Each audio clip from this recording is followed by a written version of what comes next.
No matter if points are gained or points are lost, there will be much to discuss.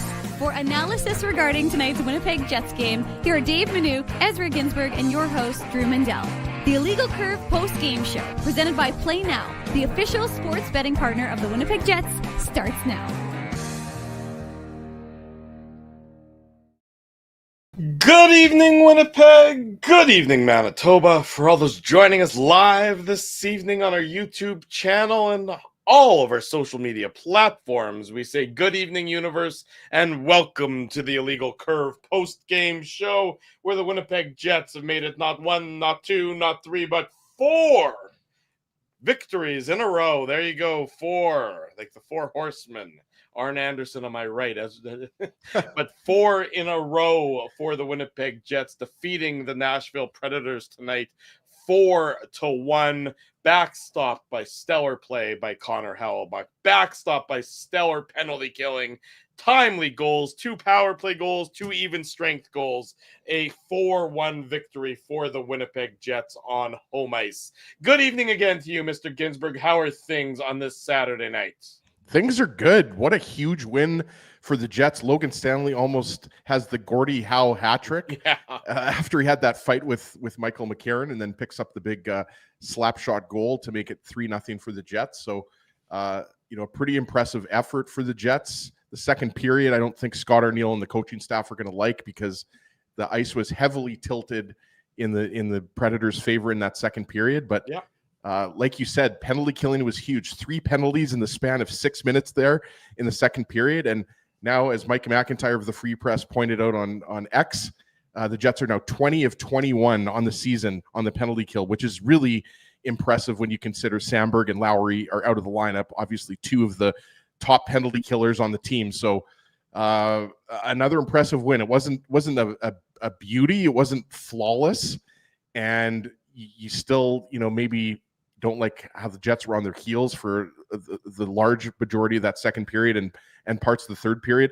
And also, like, I mentioned this to you right before we went live here, like, what a way to lose the shutout. Like, it looked like Hellebuyck was well on his way to getting his first shutout of the year. Right. And then Michael Bunting, the super pest, had to ruin it with a pretty mediocre goal, right? So, I mean, aside from Hellebuyck losing the shootout, I think, shutout. Yeah. I think the Jets are going to take this win all day long. Yeah. It was impressive. Like I said, even though the second wasn't great, overall, you're going to take a 4-1 win all day long. You're absolutely right. I mean, the second period, the second period was a period where the Jets ran into the penalty troubles. When you're short, you take 3 minor penalties in the span of about 6 minutes to start that second period. That's exactly, how a kind of second period is going to look. It's going to take you out of your flow. It's going to take you out of the momentum. You look at that first period for the Winnipeg Jets. I mean, they have a 2-0 lead after 20 minutes. So that all of a sudden, obviously, that's a pretty good way to start the game. Nobody's going to complain about that, and we'll talk about that more when we get into the Play Now game recap here on the Illegal Curve post-game show. You get those 2 early goals. You're playing well in that first period. You hold Nashville again to 5 shots on goal in the second period. I mean, it was a textbook first period. You run into that trouble in the second period, but you get bailed out, and you get bailed out by good special teams, which we've talked about for the Winnipeg Jets. We've talked about the success of the penalty kill. I thought, sorry, Drew, just to quickly get in here. Yeah. I thought Luke Shen was an absolute beast tonight on the PK. Like, I realized that, he gets criticized sometimes for his lack of speed and everything like that, but I thought Luke Shen really stood out to me. Just, if I'm giving out a Ginsburg's Warrior of the game tonight, I'm giving it to Luke Shen. Is that a new promo you've just created on the spot? I just created it right now. Okay, there you go. Yep. You can look forward to more sporadic. I think it's going to be more than anything Ginsburg's Warrior of the game. But I like how just the sound of that there.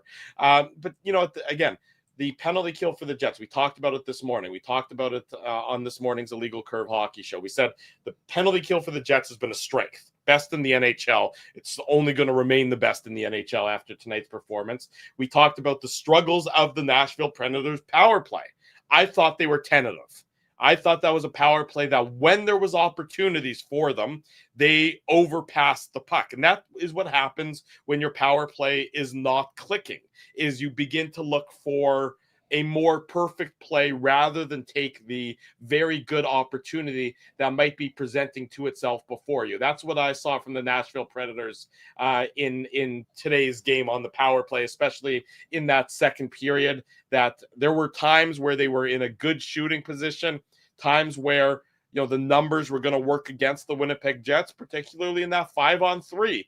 And Nashville passed up good opportunities for things that they thought they needed to make the perfect play rather than take the good play. The Jets will say thank you very much because the Jets PK is too good to sort of give up multiple good looks in a row on a power play opportunity for the opposition. And then when they did get a shot off, Connor Hellebuyck was Connor Hellebuyckian as per usual in tonight's contest. I think his goals saved above expected, 3.54 was his goals saved above expected in tonight's contest. So again, Hellebuyck plus a good penalty kill usually leads to success, and that's what you saw tonight from the Winnipeg Jets. I thought the Scheifele line just set the tone early. Not only Scheifele getting the power play goal, which we'll obviously get into in the Play Now game recap, but he had a good scoring chance prior to Stamkos taking his penalty. And Iafallo also had a good scoring chance. I thought Iafallo was really strong tonight. Obviously, we'll get more into Johnny Taves. He picks up 2 assists. It looked like he might have had his first goal as a Jet. And when he gets it, and he's going to get it because he's getting too many good grade A looking chances, you're going to see that monkey fly off his back because, again, he had opportunities galore in tonight's game. Absolutely. And like you mentioned, Drew, I think for me, the key moments of this game happened early in that second period when the Jets were on the PK and especially on the 5-on-3, even though the 5-on-3, it wasn't like a minute and a half 5-on-3, but regardless, the Jets were, their backs were up against the wall. And Hellebuyck came through. It was a lengthy enough, a 5-on-3 to get people a little bit nervous. No, absolutely. Look, a 5-on-3 is a 5-on-3, right? Like regardless, 45 seconds of 5-on-3 hockey is nothing to sneeze at. No, absolutely not. And I'm not taking anything away from the PK because I really thought they were good tonight. I really liked Tanner Pearson. I think Tanner Pearson. Look, we talked to Mike McIntyre about Tanner Pearson this morning. He didn't necessarily have a sensational preseason, I think, to put it lightly. I think it was a little bit underwhelming for Tanner Pearson, but he was impressive on the PK as well. And the reality is they're stepping up in the players that are in the lineup that wouldn't otherwise be in the lineup, like a Parker Ford, for example, or a Logan Stanley moving up to the second pair with Neil Pionk. I believe his name is now Logan Sniper Stanley, if you want to be exact. Just drop the Logan, just call him Sniper. We're all going to know who he's talking about. Right, and obviously, that goal went off of Svechkov. It deflected, but regardless, it was a 94. Sniper. Don't rain on Sniper's parade. I'm not raining on his parade at all. I was saying, even though it was deflected, it was a 94-mile-per-hour slap shot. So I mean, that's tough, and put the puck on net, and good things are going to happen, right? Yeah. So Stanley was impressive tonight. I like Neil Pionk. He had a few blasts. One missed the net that I remember, but I thought Stanley and Pionk were solid again tonight. Obviously, Morrissey and DeMello doing their job, but Hellebuyck was doing Hellebuyck things, making some big saves in the second period. Made that point blank save on Roman Josi, and there, Michael Bunting had that good chance in the second period on the power play as well. So I mean, that was it, right? Like if Nashville is able to score a goal on that 5-on-3 or the power play earlier, then it's a different game. But obviously, the Jets go up 3-0 eventually, and then 4-0, and there's no coming back from that. The Nashville Predators just don't have the shooting power, and the Jets are too good defensively for them to come back. So overall, you forget one bad period and you take the win, and you head to Calgary. Yeah, you're absolutely right. You take it, again, when you start a game the manner that the Winnipeg Jets did, you're going to put yourself into a very good position. The Jets are front runners. When they can make a team try to have to come from behind, this is a team that doesn't score. Remember, this is a team that doesn't give up that many goals in the Winnipeg Jets. It's been sub 200 for 2 years in a row. So anytime you got a team, you're playing an opponent, and they're going to have to try and chase you down from behind. That's not going to be an easy thing for them to do because the Jets are so structurally sound. Now, of course, you run into penalty troubles. The Jets took too many minor penalties in that second period. I'm sure Scott O'Neill will say, "Hey, you can't give an opponent that many chances in a row. And we're going to hear from Scott Arniel coming up momentarily in the Matt Frost Media Center. That's where the assembled media is beginning to trickle in. And as soon as we see the Jets head coach at the podium, we'll bring him to you here live on the Illegal Curve post-game show presented by Play Now. But, when the Jets have an early 2-0 lead, like they did in tonight's game, like they did against Philadelphia, like they did against the Islanders, it's really that much more difficult for teams to come back against them. We know that the Jets can stage their own comebacks. They almost did it against the Dallas Stars, 10 days ago in the season opener. But ever since then, I don't believe the Jets have trailed in a game. I'm pretty sure that they've had the closest they've had is the tie when LA tied it up against them. I'm trying to remember back to that game on Saturday afternoon. I guess the Jets trailed in that game as well, and they came from behind. I guess I misspoke there. But the 3 games... But they've only trailed once. They haven't trailed since then. They trailed, I think, 2-1 to LA, if I recall correctly, last Saturday afternoon. They didn't trail against the Islanders. They didn't trail against the Flyers. They certainly didn't trail tonight. So that there's, this Jets team likes playing with the lead. Every team likes playing with the lead, obviously, but they are very adept at playing with the lead to boot. It goes more than just, where they're best, what they enjoy doing. They're very good at playing with the lead. I think you saw that tonight. You force opponents to play your game in that sense. After the Jets sort of got out of their penalty trouble, this was still just a 2-0 game after 40 minutes, right? So, you come back after 40 minutes. Again, it's anybody's period in the third period. A goal by the Predators all of a sudden makes this anybody's game. What do the Jets do? They just play a much more solid third period without the penalty troubles. They get of course, the 3-0 goal, and they have a relatively easy victory when it's all said and done. I mean, this is what the Winnipeg Jets... This is how they play their best, and you saw it again tonight. 4-1 now on the season.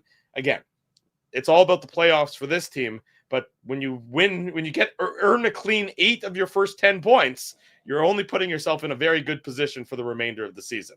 That's the whole thing, Drew. You're wanting to stay ahead of the pack as opposed to falling behind the pack, right? Yeah. And we would be talking if the Jets, were 2-3 or something like that. Right. Obviously, we'd be having a much different conversation, and it would center around the fact that the Jets weren't able to take advantage of some weaker opponents. And I was saying this or how badly they miss the players who are currently out of their lineup. Exactly, and they certainly do miss the players. I mean, there's no doubt about it. But the way this penalty kill is going right now, you wonder if they really do miss Dylan Samberg. Obviously, I'm joking. When he comes back, he's going to be out there, but. They've won 4 of their first 5 games, as you mentioned, and they've done so in pretty convincing fashion, I would argue, right? Like these wins have been like we said, the second period, what were the shots? 15-4 for the Predators. So the Predators, they easily could have had 1 or 2 goals in that middle frame, but aside from that, the Jets were in control of this game for the most part. And the key is, even when their 5-on-5 play is sagging a little bit, their penalty kill and their power play have propped them back up. And that's the key here. The power play obviously, wasn't successful. I don't think it was successful in Long Island, if I'm not mistaken. It wasn't successful. It was successful in Long Island. They had one goal. They had 1 power play goal against the Islanders. Right. And they've had a power play goal in every game. I can't remember the Dallas game, but at least since the Dallas game, they've had a power play. I don't know. They didn't have one against Dallas, but they've had a power play goal in every game since then.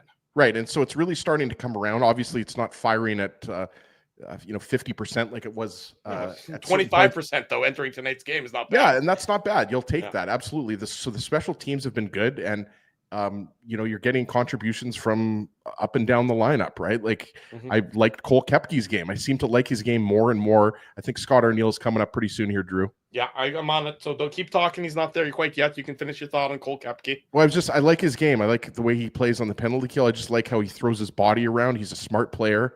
And I thought Parker Ford was good again tonight. And even though Morgan Barron doesn't get any points tonight, I thought the 4th line was solid. And we talked about Johnny Taves. He was solid. Nyquist, I liked his game tonight.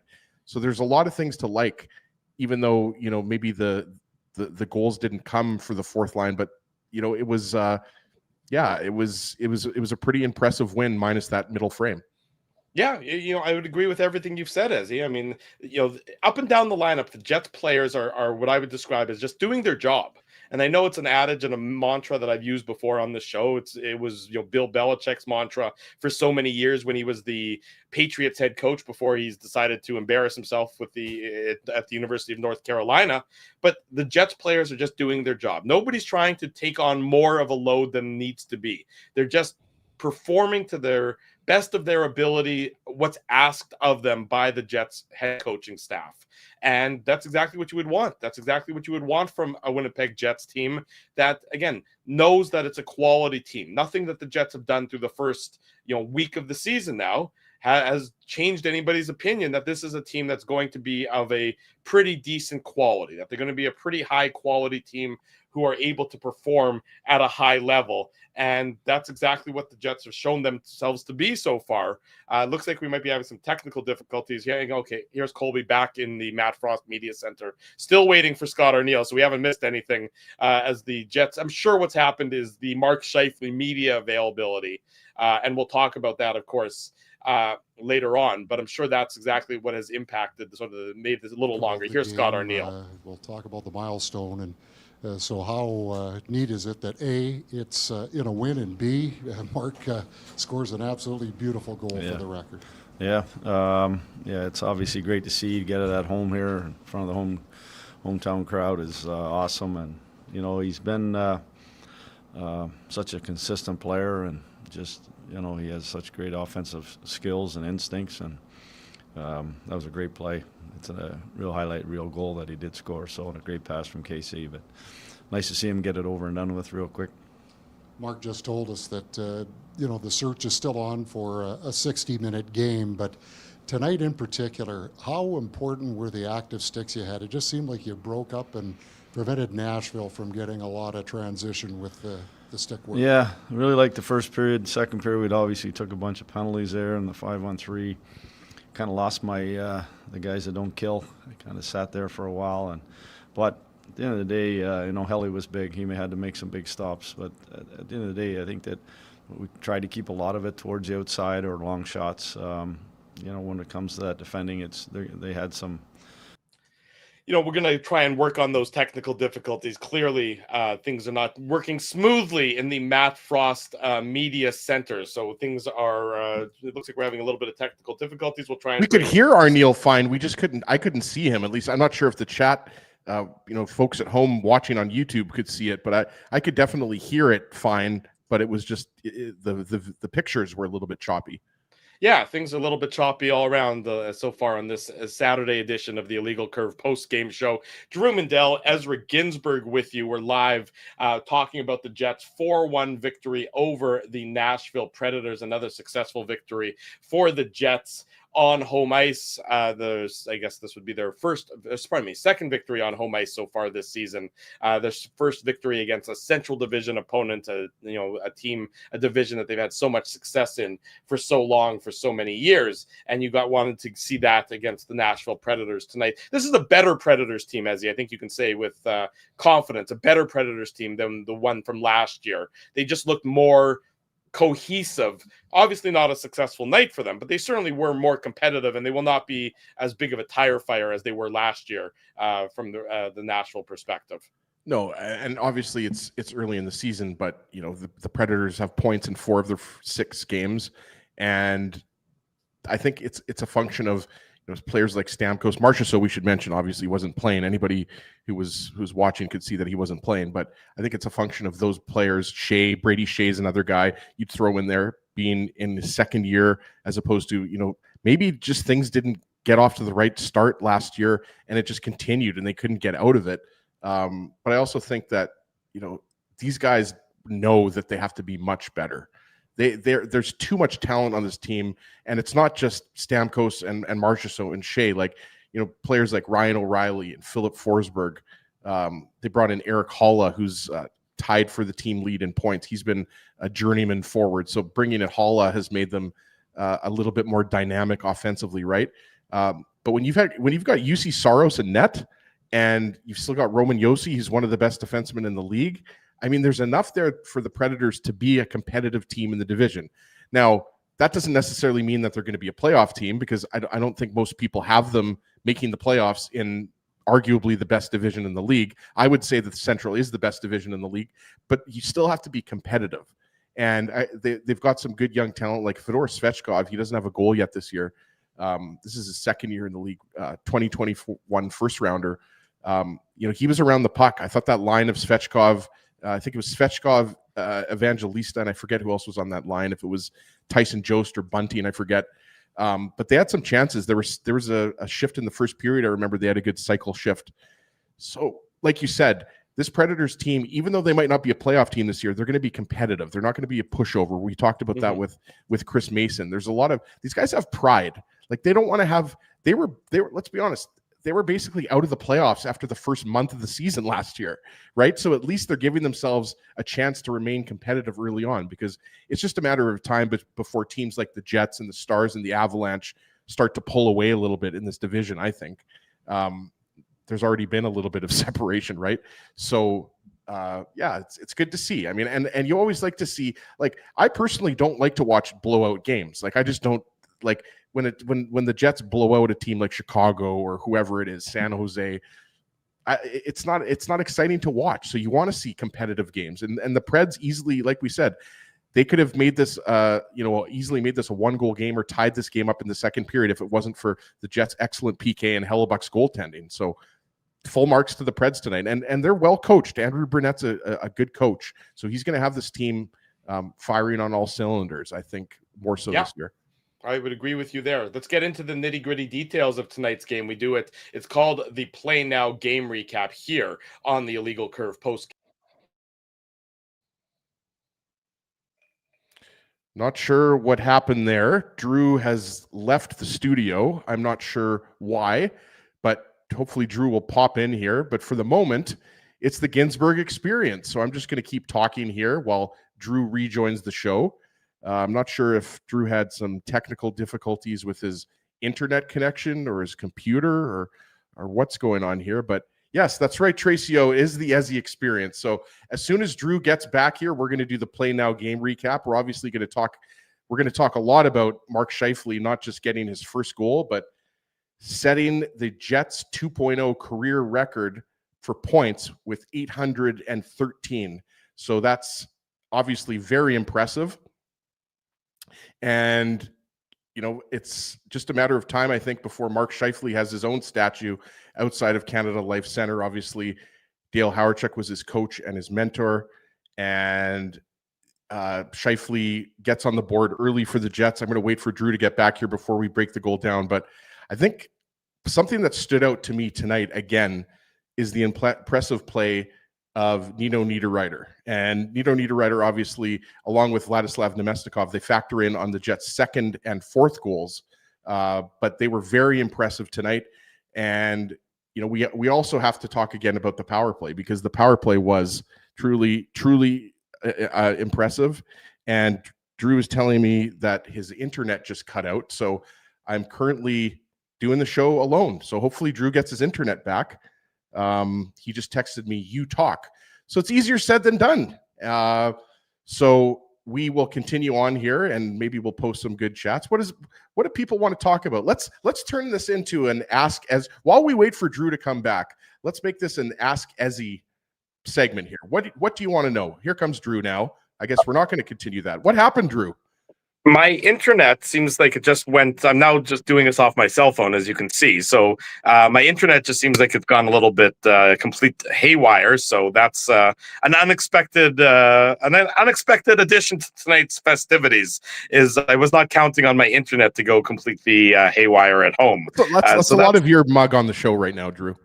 I agree. I mean, I wholeheartedly agree. Yeah. Zoom out a little bit here. There we go. Yeah, this is too much me. I mean, I agree. I'm going to try and... No, that's a bad angle. I'm just going to try and figure something out here a little bit better. Maybe that's going to do a little bit... anyways, as you can see, it's a well-oiled machine here. How's that? Is that a little bit better? That's better. Okay. Yeah, I mean, I'm going to obviously have to figure out why my internet just went. Yeah, exactly. I should start paying my internet bills. That must be my problem. Oh, you're supposed to pay those bills. I didn't start I had no idea. Game recap, by the way, Drew. I waited for you. So I actually, before you popped back on, I was going to make this an Ask Ezzy anything segment. Some people were asking me what I had for dinner. Some people were asking me about my apples. Here, Renee was asking me about my apples. Yeah. But I'm glad to have you back because it's lonely, Drew. I get lonely. I get a little bit of stage fright when you leave. I understand your sentiment, and I mean, I sincerely do apologize for any difficulties that this has caused everybody, and I understand where we're coming from with those difficulties. I'm sure I'm going to get a message momentarily from Laura saying, "What's wrong with the internet?" And I'm going to say, "I have no idea. It's managed to screw me up as well." So you didn't pay your bills, Drew. Come on. Yeah, exactly. I forgot to pay the bills. That's what's wrong with my internet. I mean, I learned a valuable lesson about having to pay the bills. I'm going to try and see if if it's a temporary glitch or what's happening in this instance, but I don't like it. I don't like it one bit. It's the reality of the situation. And B. Henderson, the answer to your question is yes. Stanley makes Team Canada, and he gets a $10 million AAV extension. Oh, at minimum. I mean, at minimum, that's how valuable he is. He's going to get all the whatever price Logan Stanley wants. He can name his own price now for the Winnipeg Jets. Offensive dynamo, sniper. Logan Stanley, that is. Remember, don't call him by any other name other than the name that we know him by. Let's get into have we played the bumper, Ezzy? Can you help me out? Did I even play the bumper? Hold on. Let me hook you up. Hold on. I'm going to play the bumper. Hold on. Thank you. It's time for the Play Now game recap. The Play Now game recap.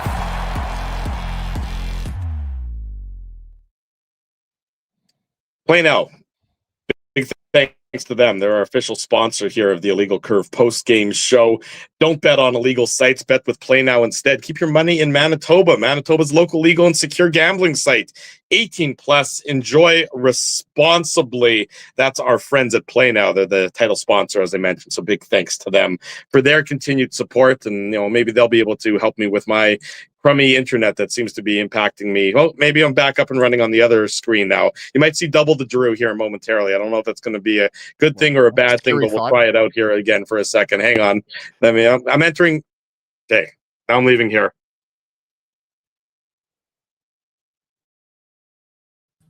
Okay, there we go. I got rid of one Drew, and now we're back to double Drew. This is a lot nightmare. Of Drew. Drew's been cloned. This is a lot of Drew. I readily admit that was a lot of Drew for everybody in that case right there. Now I'm back. I think we're good. We can get into the game, the Play Now game recap. The Jets opened the scoring. It was a historic goal. Great that it happens in front of the hometown crowd. Mark Scheifele getting his 6th of the season. It's on the power play. It's 2:39 into the game. Kyle Connor and Alex Iafallo with the assists on this one. This is an incredible shot by Scheifele. I mean, it's a great pass from Connor going, from the blue line all the way down to the face-off dot. I don't know how a seam pass gets through from that length of a distance, but an incredible pass by Kyle Connor. But Scheifele's shot here, Ezzy, is such a world-class shot. It's bananas. To be able to pick the corner that he does on UC Saros here with this shot, and it's not like Saros has enough time to sort of get into position, given how far the pass from Connor had to travel. Saros has enough time to get himself into position, and even still, Scheifele is able to pick the corner on it. An incredible shot by Mark Scheifele, a history-making shot. He obviously is now the franchise leader in points. You've got the Scheifele chant from the people at the arena tonight. You saw the video from Blake Wheeler congratulating his old running buddy. Just a real nice play, a real nice goal. It's nice to get it on a nice power play goal. Kyle Connor, Mark Scheifele attached at the hip for so long, and it's great that he gets the primary assist on it. Mark Scheifele just loves to feed on the Nashville Predators. We remember what he did back in 2018 in that second round against the Predators. He was just incredible. And you're absolutely right, Drew. It's and I want to just back up here for a second because I think I like the work that Alex Iafallo did beating Roman Josi to the puck in the corner, getting it back to Connor. And like you said, it's a long pass, but Saros is going left to right. And Scheifele's a right shot, and he puts that on the glove side of Saros. Like, that was basically impossible for Saros to stop. Yeah. It was like a perfectly placed shot, and I agree with you. It was really impressive, and like Scheifele just continues to be on a tear. Like, it's not like Scheifele's coming off of just an average season. He had a career year last year, and now he's on pace for, I don't know, what is he on pace for? Over 100 points for sure. Wow. He's got what? How many? I mean, did he end up just the 1 point in tonight's contest? I guess that's all it was. So that's what puts him up to 9 points in 5 games. Yeah, not bad. Yeah, not bad at all, I'd say. Yeah, and so that was really impressive. And yeah, just to touch on the record for a second, when you left there, Drew, when you were having the technical difficulties, they mentioned this on the broadcast. Like Mark Scheifele is putting together just an incredible career, and I think as the years pass, we're going to start to get into those just more and more milestones, right? Like he's going to hit 1,000 games, he's going to hit 1,000 points. 400 goals is definitely possible for Mark Scheifele. I don't know if 500. I think 500 might be a little bit unrealistic, but I think 400 is definitely realistic for him. So he's just going to hit more and more milestones for the Jets, and he's had a phenomenal career. He's at 342 right now, so he's going to hit 400 easily. And 813 points. What I kept thinking is, Mark Scheifele's 32 years old. It felt like not that long ago that he was drafted, right? Like when I look at, and again, this is just making me feel older at 43, but 813 points is just an incredible milestone, and his point total is just going to keep going up and up and up. Yeah, great to see him get the record in front of the hometown crowd. Great to see him celebrate. Great for the Jets to have an early 1-0 lead like they did on this power play goal. Just everything you'd want to see from a Winnipeg Jets team. And then they double it up a little less than 8 minutes later. Nino Niederreiter, his second of the season, assist to Vlad Nemesnikov. Dylan DeMello, very quietly, he's up to 3 assists already on the season as well. And what can you say about this pass by Vlad Nemesnikov from his own top of the face-off circle all the way down onto the stick of a streaking Nino Niederreiter? He goes backhand on UC Saros, tucks it in there, and gives the Jets a 2-0 lead before the game is barely 10 minutes old. This is just such an incredible pass by Vlad Nemesnikov, and Niederreiter is in behind. I believe it's Brady Shea is the defenseman who's back here for the Nashville Predators. Not a slouchy defenseman himself, by the way. So these aren't bad defensemen that he's making that pass to. You got Ryan O'Reilly, I think, also on the ice, but just a gorgeous pass by Vlad Nemesnikov to hit Niederreiter in stride, and he makes no mistake to give the Jets the 2-0 lead. I think, the goal itself is really nice by Niederreiter, but I'm with you, Drew. The pass is like a 10 out of 10. It's a 15 out of 10. It's an incredible pass by Niederreiter, and I think it was Perbix who dove, and then as you mentioned, it was Brady Shea who was the last defenseman back. But Niederreiter, we know he's got wheels. He's a big boy, and he got in behind him, and Brady Shea he was turned around and had absolutely no chance. And it's a nice forehand backhand move by Niederreiter. But I mentioned this, started talking about it a little bit as I was waiting for you to come back. Like the Niederreiter Nemesnikov connection has been a story here. I like this line.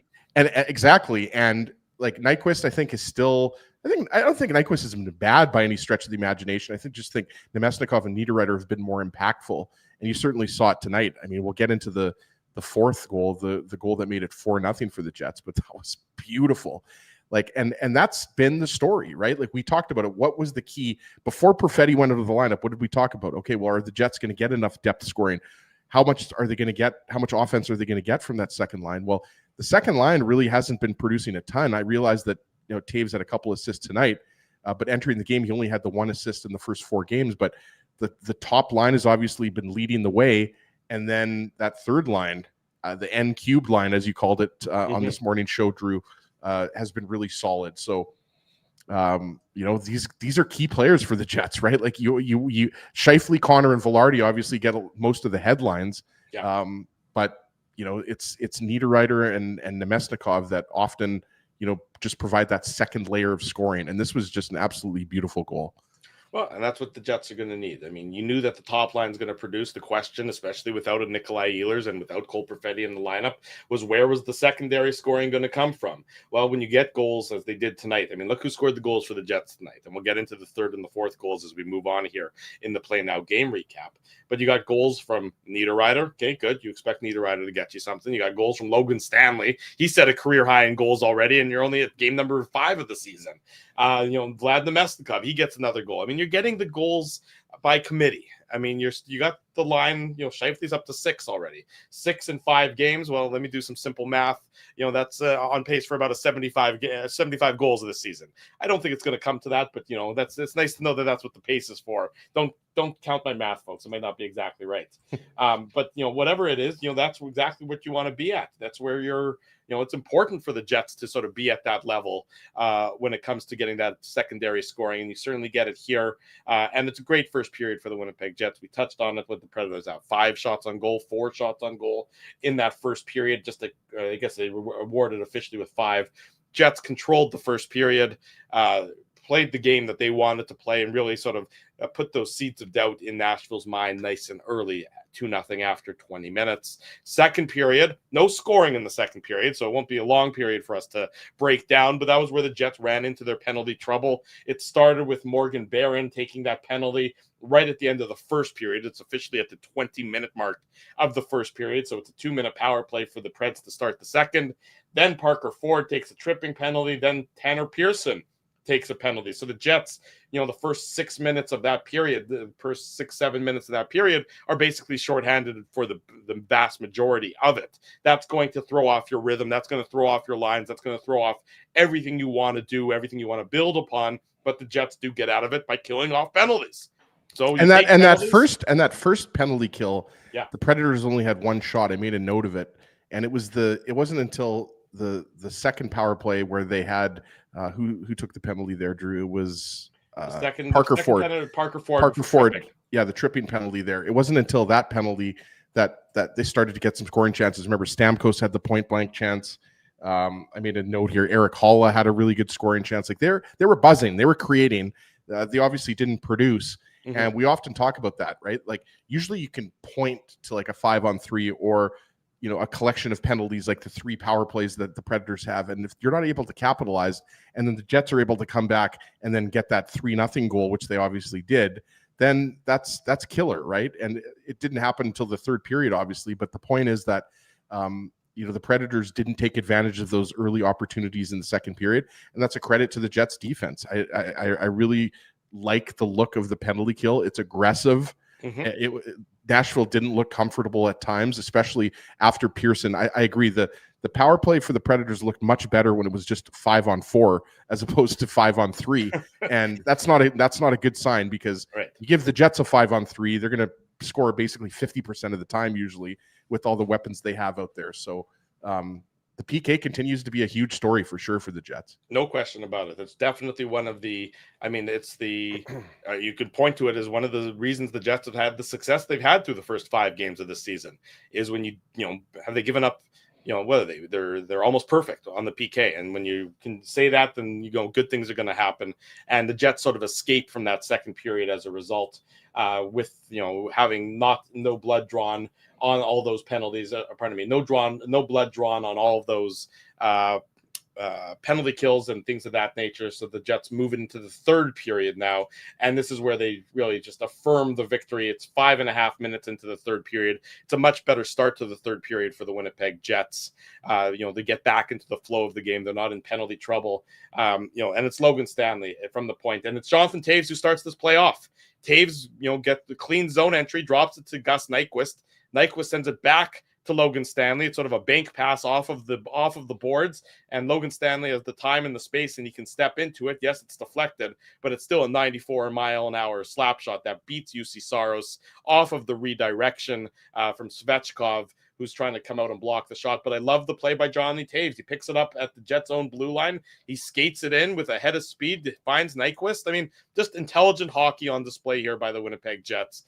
3-0 at this point in time, and it was all said and done with that 3-0 lead by the Jets.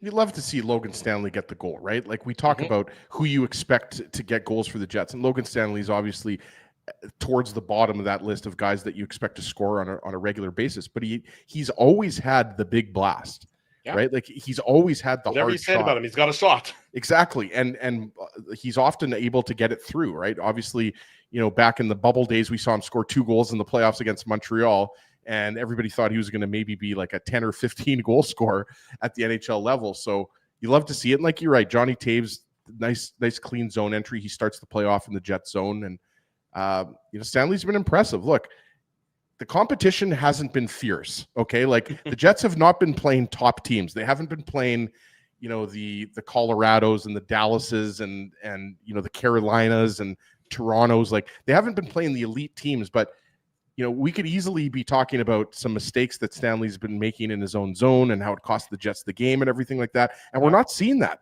So, like, again, I'm not saying that Logan Stanley's Bobby Orr. That's not what I'm saying here. But I'm saying you got to praise him when he's playing well. And, he comes up big and gets a big goal that basically put the game out of reach for the Predators. Yeah, he's been stable. He's been stable for the Jets. And if you said that, with all the injuries on the back end, that they're going to get stable defensive play for the most part.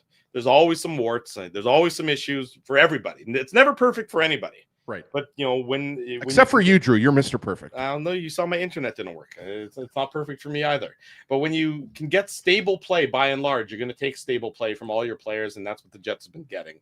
The Jets make it 4-0. It's another power play goal. They bookended their goals with power play goals. The first one and the fourth one were power play goals in tonight's contest. Vlad Nemesnikov, his second of the season, assist to Johnny Taves. Multi-point game for Johnny Taves. He's got 2 assists in tonight's contest. Nito Niederreiter also getting one. So you got 2-point games from Taves, 2-point games from Niederreiter, 2-point games from Nemesnikov. The Jets will take that every single day and twice again on Sundays. And it's, again, another great passing play. Nemesnikov sends it in deep. Taves goes and retrieves the puck over to Nyquist. Nyquist into the slot to Nemesnikov. To Niederreiter, over to Taves, across ice to Nemesnikov. They're using the seams. They're using the space. You have a Predators defense penalty kill that's sort of running around. They don't know where to go. You win puck retrievals, and you move the puck well. It's a second unit power play goal. The Jets will take that 4-0 with a little bit more than 3 minutes to play in the game, Ezzy.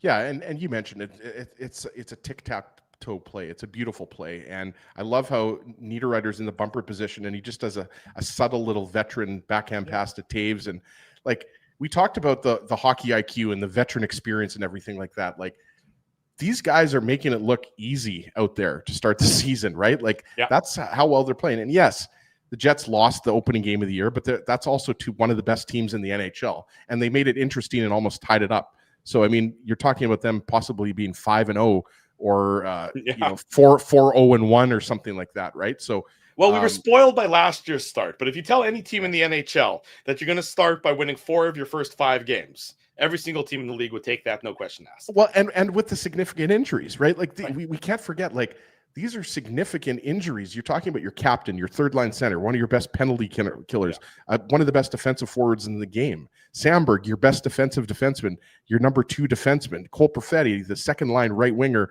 who had a breakout 50-point season last year. So these are not just, fourth line pluggers that are out of the lineup right now. These are significant players for the Jets. And it's a testament. Again, we're going to talk about depth all season long here. But like you said, look at the guys who got, the 2-point efforts. It wasn't Scheifele, Connor, and Velarde. It was Taves, Niederreiter, and Nemesnikov. So really impressive. Get a goal from Logan Stanley, his second goal of the year. You don't obviously expect to get a lot of offense from. And the special teams, like, again, you kill off all 4 penalties that you gave to the Predators, and you score a couple of power play goals. So it was a pretty good blueprint game tonight for the Jets. Yeah, exactly right. Exactly right. What they want their game to look like by and large. And that's something you've said for the most part this season. So very good for the Winnipeg Jets. It's a 4-1 victory. Nashville breaks the shutout with 1 minute and 4 seconds to play. Michael Bunting, his second. Ryan O'Reilly, Brady Shea getting the assist. You really saw Roman Josi, by the way, I meant to mention, on the penalty. He was the one in the penalty box when Nemesnikov scored his the power play goal. Roman Josi, you don't really see him that fired up that often, but you really saw it. He did not like that slashing call.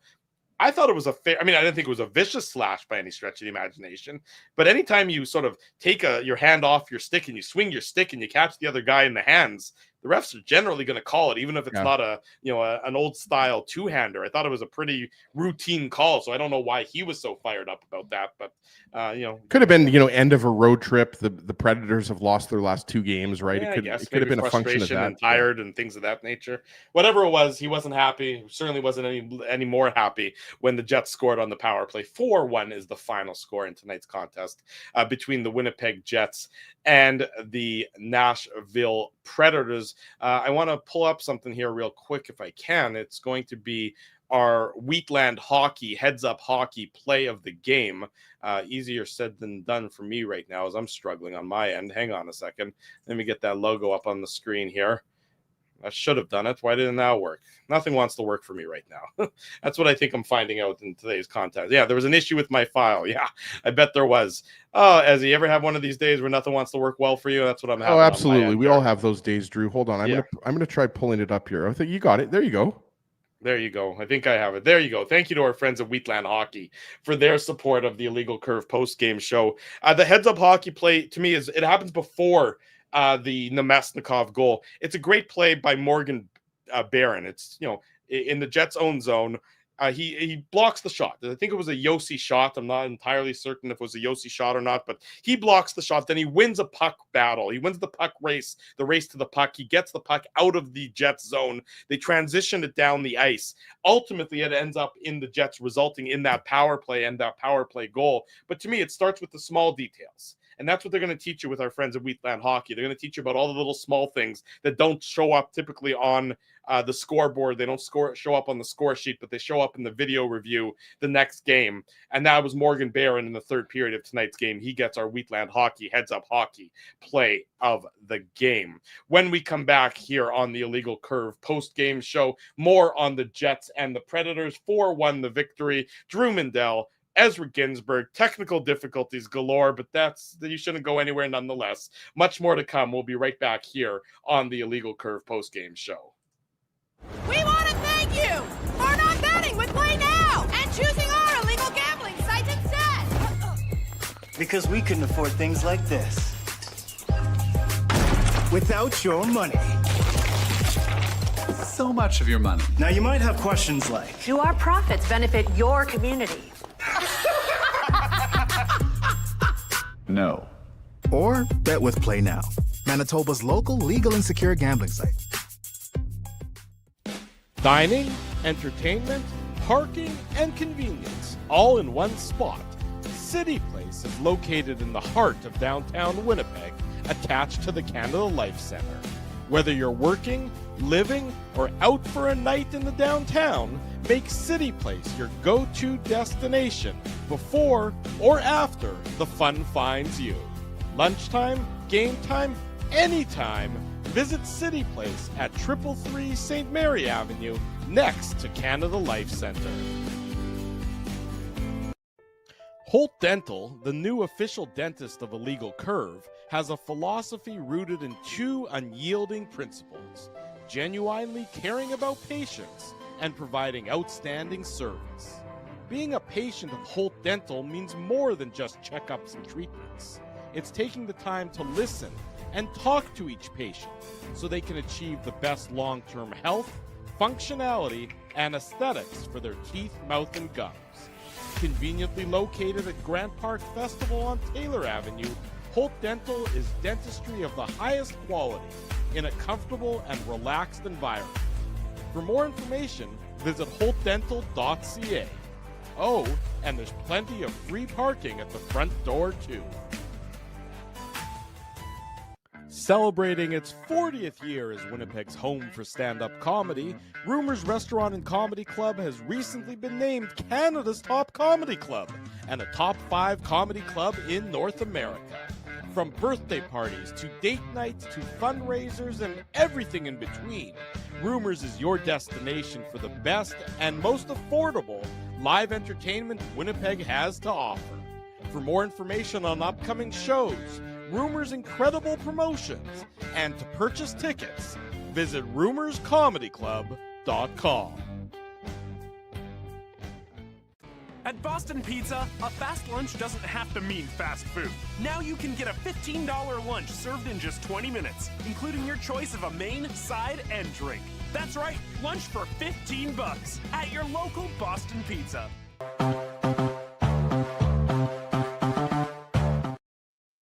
We're back on the Illegal Curve post-game show. As you can see, as I said to Eddie in our little private chat, I said, let's get this over with before my system spontaneously combusts again. Alas, we did not finish in time before it did spontaneously combust. So I pivoted again away from the internet, and I'm now using my cell service as well. So I'm going to go throw my computer and everything just out the window, I think, after that, Eddie. I think that's the only appropriate action that's left for me tonight.